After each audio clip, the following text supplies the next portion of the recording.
अस्सलाम वालेकुम दोस्तों, उम्मीद करते हैं कि आप सब खैरियत से होंगे। मेरा नाम मोहम्मद सुहानी है। मैं आज आपको 2013 में जो पेपर आया था सेकंड ईयर का अकाउंटिंग का, उसमें जो क्वेश्चन था question number 4 profit and loss का, उसका मैं आपको सोल्यूशन दूंगा और उसको कंप्लीट एक्सप्लेन भी करूंगा। चलिए स्टार्ट करते हैं हमारी आज की वीडियो। कह रहे हैं कि Hamza Qasim bin Azhar partner with fix capital of 1.5 lakh 1,60,000 170। ठीक है, हमजा कासिम पार्टनर है और फिक्स कैपिटल मेथड यूज करते हैं और आपको अच्छे से पता है फिक्स कैपिटल मेथड क्या होता है। मैं फिर भी बता देता हूँ, फिक्स कैपिटल मेथड वो होता है जो इसमें आपके कैपिटल फिक्स कर दिए जाते हैं, उसके बाद कोई ट्रांजेक्शन नहीं होती, मतलब वो फिक्स है। जो भी प्रॉफिट और लॉस बढ़ता है उसी कैपिटल के रेशो के मुताबिक बढ़ता है। ठीक है, according to agreement they are entitled for, agreement के मुताबिक ये इन एग्रीमेंट दिए हैं, इसके बिना पे इनका पूरा फार्म चला है। क्लियर कमीशन टू हमजा राइस 50,000 पर annum। पर annum का मतलब होता है ईयरली। कमीशन दिया जा रहा है ईयरली 50,000 रुपये सिर्फ हमजा को। ठीक है, सैलरी अलाउ कर रहे हैं कासिम को 7,000 पर मंथ। ठीक है, 7,000 सैलरी अलाउ कर रहे हैं कासिम को पर मंथ की करना है। ठीक है, पर ईयर का जिक्र नहीं है इसमें। Interest on capital to be charge at 10% per annum to each partner. हर पार्टनर के कैपिटल के मुताबिक जो भी उसका कैपिटल था उसका 10% चार्ज किया जाएगा इंटरेस्ट। ठीक है, बैलेंस ऑफ प्रॉफिट और loss to be distributed equally. जो भी बैलेंस बचेगा वो या लॉस हो सकता है या प्रॉफिट हो सकता है, उसको इक्वल बांटना है। Net income for the year ended दिसंबर 31 2022 1,35,000 रुपये। नेट इनकम बता दी गई कि पूरे साल में इन्होंने जो भी काम करा है, अब दिसंबर 31 तारीख आ गई है और पूरा इनको फाइम में जो इनके फाइम को जो प्रॉफिट हुआ है वो 1,35,000 का हुआ है। रिक्वायरमेंट वगैरह प्रिपेयर इनकम डिस्ट्रीब्यूशन समरी बनानी है और record general entry of the final distribution of profit and loss. जो भी आप डिस्ट्रीब्यूशन करोगे प्रॉफिट एंड लॉस की, उसकी फाइनल डिस्ट्रीब्यूशन आपकी एंट्री आपको देनी है। ठीक है, चले उम्मीद करता हूँ सवाल समझ में आया होगा। पहले इनकम समरी डिस्ट्रीब्यूशन की बात कर लेते हैं। सबसे पहले आपको पता है कंपनी का नाम आ जाएगा, फिर इनकम डिस्ट्रीब्यूशन समरी बना रहे हैं तो वो नाम आ गया। For the period ended 31 December 2012, आपको अच्छे से पता है 31 दिसंबर 2012 की बना रहे ऊपर आपको मेंशन किया था। ठीक है, क्या सबसे पहले आप कॉलम की बात कर लेते हैं। पार्टिकुलर का कॉलम बनता है, अगर 3 पार्ट है तो 3 कॉलम, 2 पार्ट है तो 2 कॉलम, फिर एक टोटल का और बाकी रिमेनिंग प्रॉफिट और लॉस जो भी आ रहा होगा वो यहाँ रिकॉर्ड करते रहते हैं।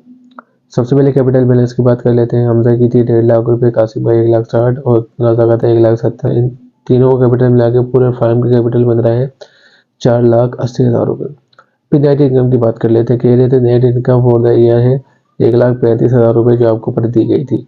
ठीक है, वो रिकॉर्ड कर लिए टोटल और यही हमारा रिमेनिंग प्रॉफिट आ जाएगा, क्योंकि अभी तक हमने कोई भी डिस्ट्रीब्यूशन इससे नहीं करी, तो ये हमारा रिमेनिंग प्रॉफिट यही है। ठीक है, सबसे पहले पहली कंडीशन की बात कर लेते हैं। कह रहे थे कि commission to Hamza 50,000 per annum salary दी जा रही है पूरे साल की हमजा को। ठीक है, तो सिर्फ हमजा को दी जा रही है तो हमजा के कॉलम में आ जाएगा। ठीक है, तो लिखेंगे कमीशन टू हमजा, हमजा के कॉलम में 50,000 रुपये और यही टोटल हो जाएगी। फिर आपको अच्छे से पता है जो भी रिमेनिंग प्रॉफिट होता है इसमें से ये वैल्यू माइनस करनी होती है और जो भी बैलेंस आता है वो यहाँ रिकॉर्ड कर लेते हैं। तो 1,35,000 में से 50,000 रुपये गए तो 1,85,000 रुपये बचे। ठीक है, अब दूसरा पढ़ लेते हैं। कह रहे हैं कि सैलरी अलाउ कर रहे हैं कासिम को 7,000 पर मंथ। ठीक है, 7,000 रुपये पर मंथ अलाउ कर रहे हैं, पूरे साल की नहीं पर मंथ। तो पूरे साल की कितनी होगी, जाहिर सी बात है पूरे साल में, ऊपर मेंशन भी नहीं कर रहा है डेट वगैरह ने, तो पूरे साल काम कर रहे हैं। पूरे साल में 12 महीने होते हैं, तो 7,000 को 12 से मल्टीप्लाई करेंगे तो 84 आ जाएंगे। ठीक है, और यही हमारा रिमेनिंग प्रॉफिट आ जाएगा। सिर्फ हम कासिम को मिल रहा है, किसी को नहीं मिल रहा है, ये सिर्फ कासिम को सैलरी मिली है। तो जो भी रिमेनिंग प्रॉफिट था इसमें से 84,000 माइनस हो जाएगा, जो भी पैसे बचेंगे रिमेनिंग वो यहाँ रिकॉर्ड हो जाएंगे। तो 1,000 रुपये रिमेनिंग बचा हमारा। आगे चल लेते कि क्या कह रहे हैं। कह रहे हैं interest on capital to be charge 10% per annum। पूरे साल का इंटरेस्ट चार्ज हो रहा है इस पार्टनर का उसके कैपिटल के एतबार से। ठीक है, तो हमजा का 10% निकालेंगे तो आप 15,000 आ जाएगा, कासिम का निकालेंगे तो 16,000 रुपये, रजा निकालेंगे तो 17,000 रुपये का। इन सबको जब प्लस करेंगे तो टोटल कितना बन रहा है, 48 बन रहा है। तो रिमेनिंग प्रॉफिट आपके पास 1,000 रुपये था, इसमें से जब ये लेस करेंगे तो 47 आपके पास, माइनस माइनस का मतलब ये लॉस में चलेगा। ठीक है, अब रिमेनिंग प्रॉफिट जो भी है हमारा लॉस में जा रहा है। अब ये प्रॉफिट निकल आएगा लॉस के लाएगा। अब इसको लॉस को बांटना है इक्वली। ठीक है, रेशियो के मुताबिक इन्हें इक्वल की बांटना है। तो इसी 47,000 को आप कैलकुलेटर में लिखें और ऐसी बात है 3 पार्टनर है और तीनों पार्टनर बांटना है, तो डिवाइड बाई 3 करेंगे तो 15,667 आ जाएंगे। ठीक है, इसके भी इसके भी इसके भी। ठीक है, और जब सबको प्लस करेंगे तो 47 बन जाएंगे। ठीक है, तो जाहिर सी बात है लॉस पहले था, आपने यहाँ बांट दिया तो खत्म हो गया आपके पास ये लॉस, तो जीरो बचेगा नहीं।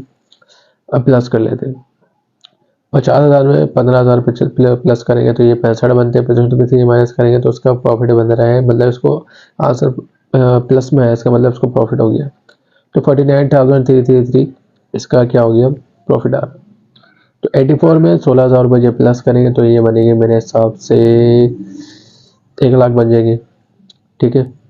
और 1 लाख में से जब माइनस करेंगे तो बन रहे 84,333। 17,000 में जाहिर सी बात इसको तो कुछ सैलरी वैली दी नहीं थी, तब इसका प्रॉफिट कम है। 17,000 में 15,667 जाएंगे तो 1,334 बन रहे हैं। इन सबको जब प्लस करेंगे तो बन देंगे पूरे टोटल 1,35,000 रुपये, वही जो आपको शुरुआत में दी गई थी। और अगर मैं आपको ये बता दूं, अगर ये अमाउंट बिल्कुल सेम वो जो आपको शुरुआत में दी गई और वही अमाउंट डिस्ट्रीब्यूशन करने के बाद आपके पास टोटल में बच रही है, तो इसका मतलब डिस्ट्रीब्यूशन बिल्कुल ठीक है रही है। अगर नहीं आ रही है तो उसका मतलब डिस्ट्रीब्यूशन करने में मिस्टेक हो गई। तो हमारी डिस्ट्रीब्यूशन बिल्कुल ठीक है ये। तो ये इसका हमने बिल्कुल डिस्ट्रीब्यूशन कर दिया। अब इसका पूछा गया था कि भाई इसको इंटरव्यू बना दिए, तो बनाते हैं। सबको जब प्लस किया गया, मतलब सबको जब टोटल निकाला गया सबका, तो प्लस में आंसर आया, इसका मतलब सबको प्रॉफिट हुआ, लॉस नहीं हुआ। अगर लॉस होता तो माइनस में आंसर आता है, ठीक है। तो जाहिर सी बात है कि ये भी एक तरह का कैपिटल है। करंट अकाउंट यूज़ करते हैं, आपको अच्छे से पता है। Fix capital method capital use नहीं करते, कैपिटल फिक्स हो चुके हैं, कोई भी ट्रांजेक्शन करनी होती है तो हम करंट अकाउंट यूज़ करते हैं। तो हमजा का कैपिटल कितना बन रहा था, ये बन रहा था, मतलब इतना उसको प्रॉफिट हो गया। तो हमजा का कैपिटल एक तरह से क्रेडिट, और कैपिटल जब भी बढ़ता है, आपको पता है कारोबार में जब भी कैपिटल बढ़ता है तो वो कहाँ होता है, क्रेडिट रिकॉर्ड होता है। सॉरी, इससे पहले मैंने आपको बताया नहीं, पार्टनरशिप का नाम आएगा, पहले ट्रांजेक्शन एंट्री बना दी और for the period ending 31 December 2012। और उम्मीद करता हूँ कि that particular period debit credit तो आपको पता ही होगा, ठीक है। दिसंबर 31 का बना है। तो हमजा का करंट अकाउंट इस अमाउंट से क्या हो जाएगा, क्रेडिट।